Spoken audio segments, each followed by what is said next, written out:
How's it going, guys? This is Andros. Just by the way, this is the second part of that Dragon Ball series discussion Johnny and I had the other day. Hopefully, you guys enjoyed that first part, and if you haven't seen the first part and you're randomly tuning into the second part, you probably need to go watch the first part first. Otherwise, there might not be any context to some of the things that are said.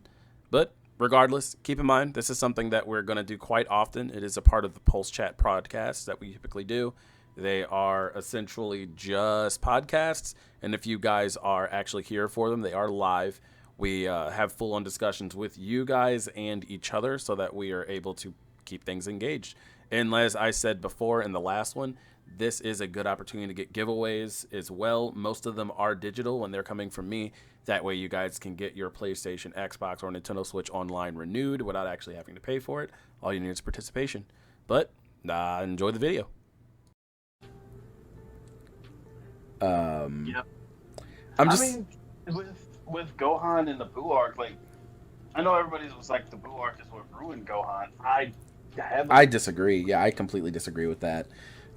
He's not as strong as he was before, or whatever. But he clearly got that back. It just amounted to nothing since Buu absorbed him, you know. And just what they did.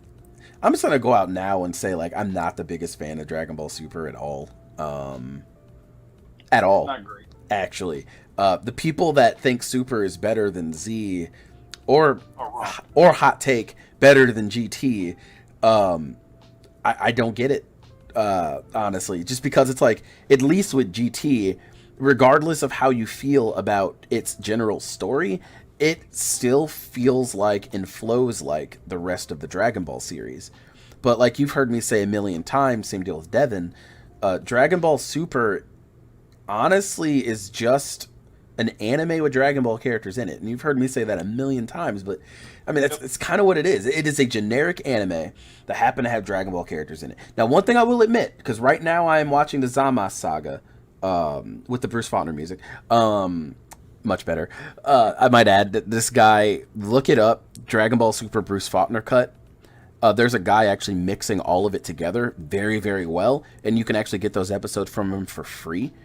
You just shoot him an email, and he'll email you back the entire link. It's super cool. If you're not even comfortable with that, it usually takes you to his Reddit page. You can just comment on the Reddit page. He'll give you the link right there, too. But either way, it's not even a plug for me. It's a plug for that guy, because I really appreciate that dude. And I actually, it was a lot of work, and it was good work. Yeah, and I plan on sending this to him, this video to him. I don't give a shit if he watches it, honestly. It'd be cool if he did. Hey, dude, you're cool as shit if you look at this. But this is just a shout out to you. But either way, with that being said, though, it's a really, really cool project he did. But I digress. Back to what I was talking about. The best arcs that I would say is the majority of the Black arc, because it becomes really bad towards the end, in my opinion. I don't like this theme that Dragon Ball Super has, that it's like we have these all-powerful characters that literally can't be beaten without some type of like fluke or some type of retcon or some type of like weird loophole. Like, I don't understand writing yourself into that kind of corner where it's like, the character's been beaten, now he is the universe, or he is the planet. And it's like, that's stupid. He can't be stopped, so Zeno's got to come in and do it, really? Or the whole thing with the tournament of power, where it's like, it needs all three of them to stop Jiren, and Goku went through a full transformation, and it amounted to nothing.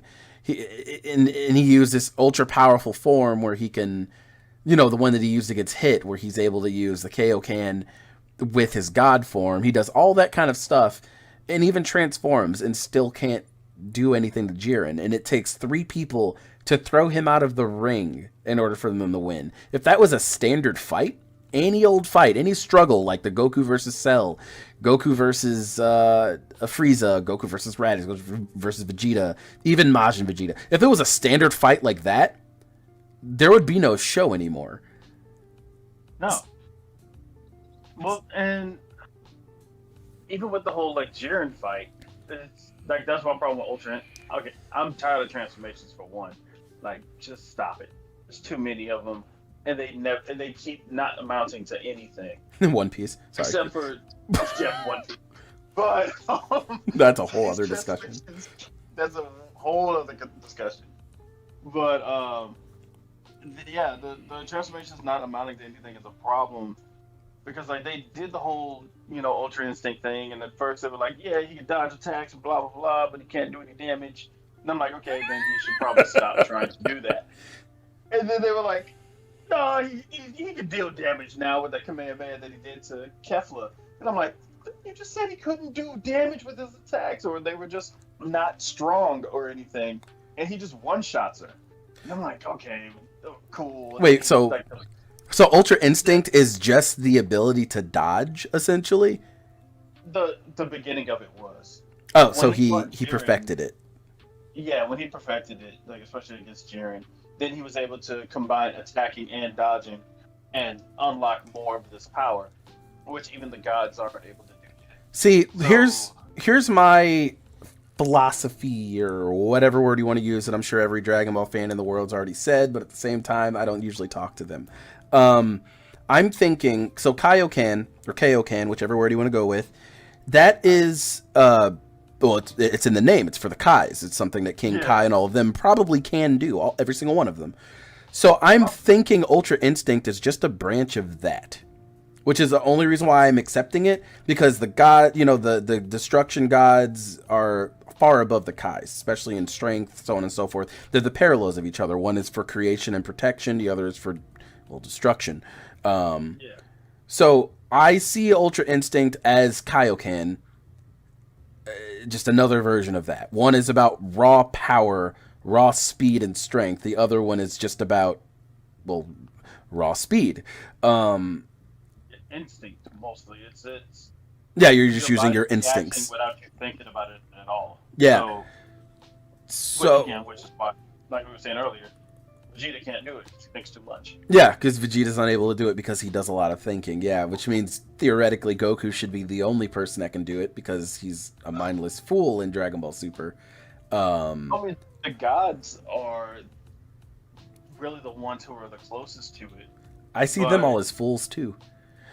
Like Beerus is a dumbass. Beerus is an actual dumbass. I feel like he's smarter than Goku. He doesn't have all of his screws loose, but I don't see Beerus as very smart. I don't really see any of them as that. It's really just Whis and all of their teachers, because they're just big children. My opinion, hot take. I know most Dragon Ball fans will be angry about that comment, especially if they were here right now. But I mean, about not liking Ultra Instinct. No, about, Beerus not really necessarily being smart. So, I mean, it makes sense if Ultra Instinct works for people that kind of just react without thinking.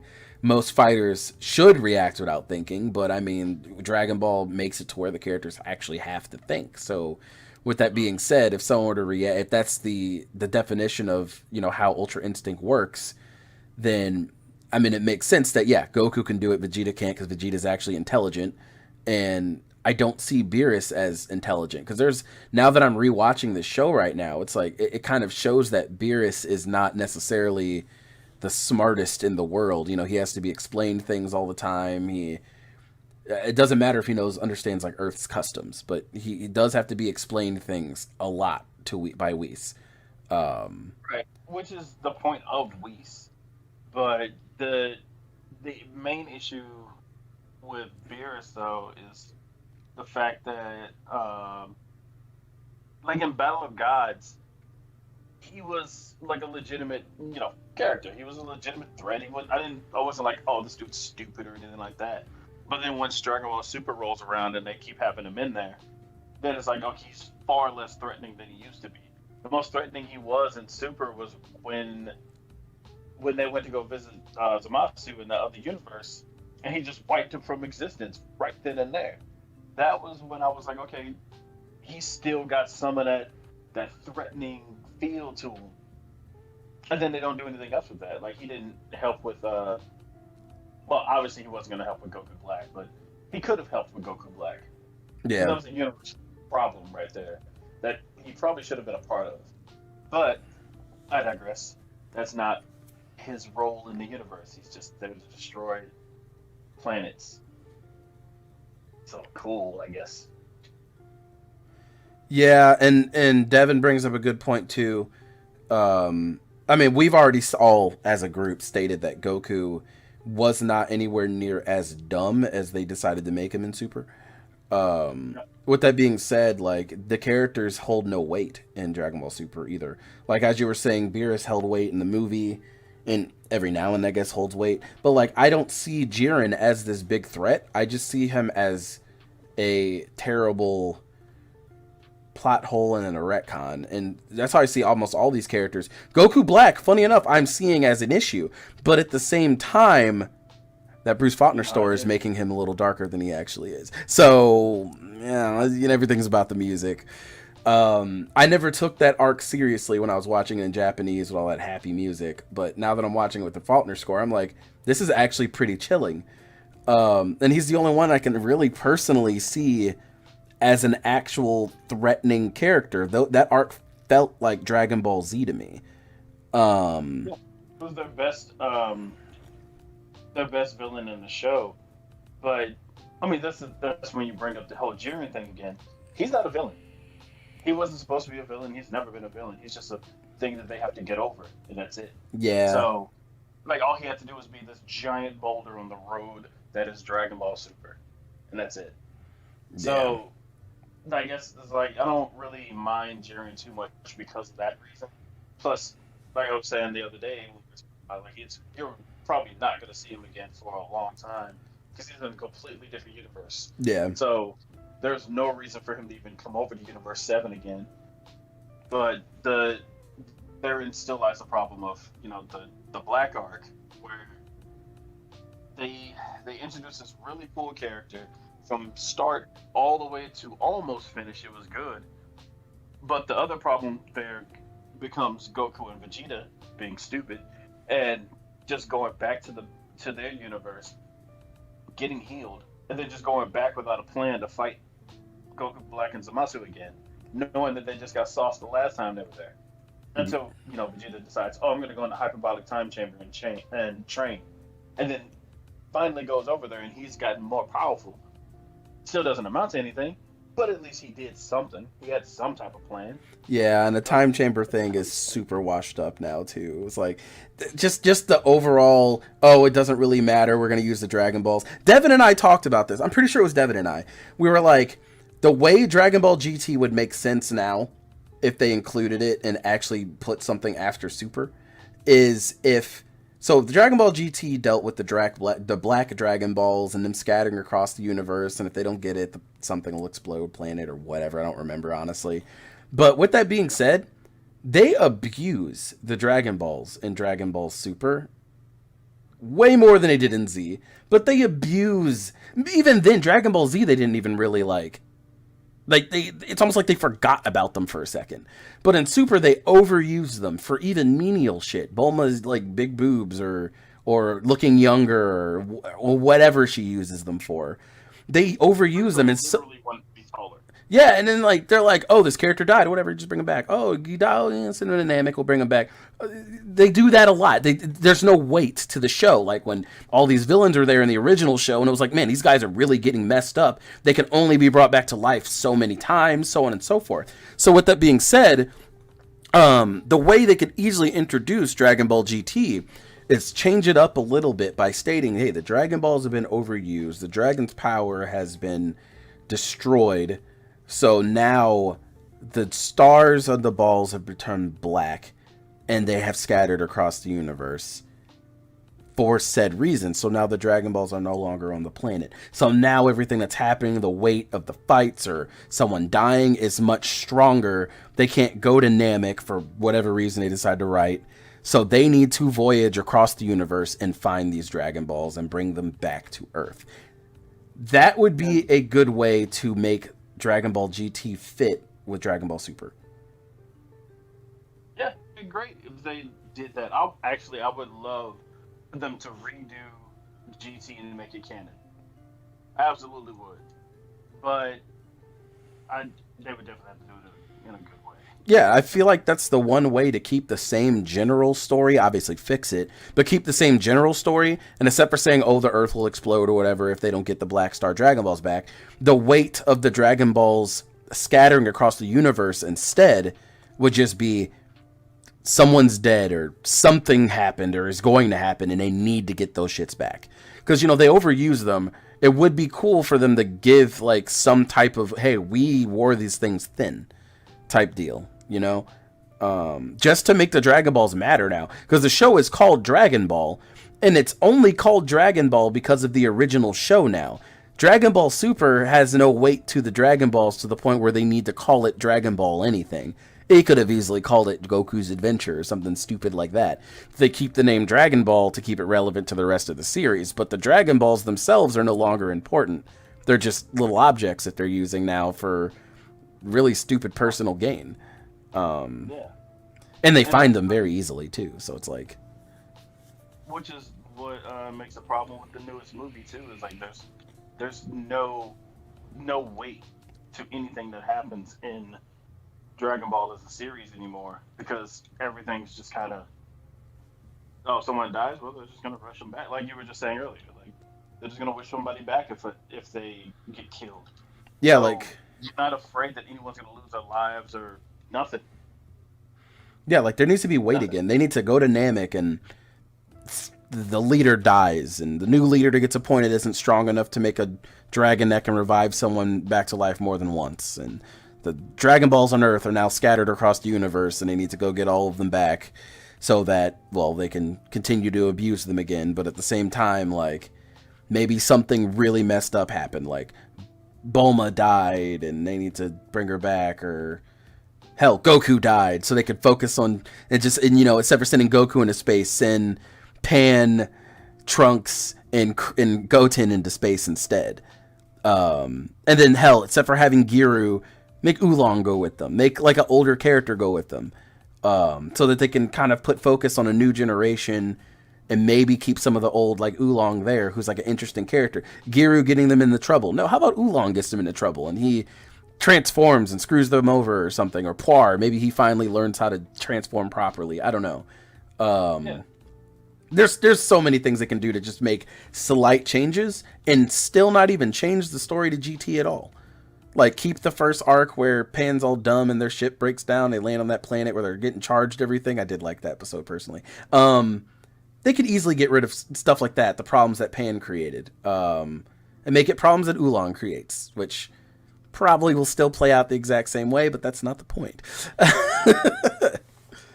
I mean, it wouldn't be too weird. I definitely would watch that show again because I've already watched GT more than once. Yeah, because Goku just needs to not be in the limelight anymore. I don't know. He's run his course, in my opinion. And even if they decide to keep him, I'm not going to complain.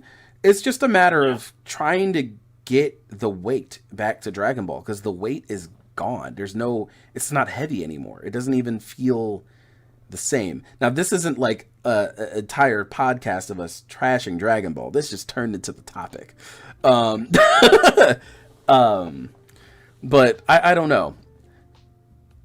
There are things they can do. Dragon Ball Super, the manga apparently has fixed a lot, and I need to really sit down and actually read it. At this point, I've just been collecting it.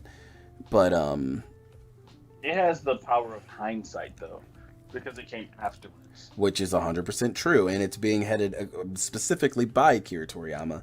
So, I mean, that also helps too. Yeah, so like a fan who was drawing stuff is like in charge of it with Toriyama, like kind of giving hints and stuff. But like what Devin was saying in the chat about the Moro arc, that one, the Moro arc has a special place in my heart because it brought Yamcha back to the forefront because Yamcha, and I'm very happy about Yamcha. So the fact that he shows up and does something for once, good, because I'm tired of them treating him like a joke. That's fair, because they've been doing that since his death. Yeah, ever since yeah. And so, like, I need people to stop, disrespecting Yamcha. Like, he's this super weak character when he's might be a hard He's pill at to least swallow for some people. one He's better Raditz. than Krillin, and he's better than Krillin. No, he is better than Krillin. He is stronger than Krillin. He's better than Krillin. Even with Krillin's Yeah. unlocked potential, he's still, hot take, I think, better than Krillin. And theoretically, he can't be better than Tien. That's kind of the point of the third eye, you know. But let's say he is. Let's just say that he is. Tien's not a great martial artist by comparison.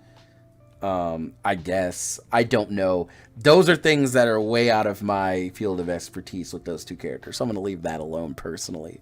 But, because I don't know. You know, I know Dragon Ball as a whole. Yeah, I know a shit ton. A lot. I mean, I've been looking at it for 20 years. 20 plus years. But Tien's not someone I really focused on. At all. Same thing with Yamcha, honestly. Yeah, Tien wasn't really focused on either.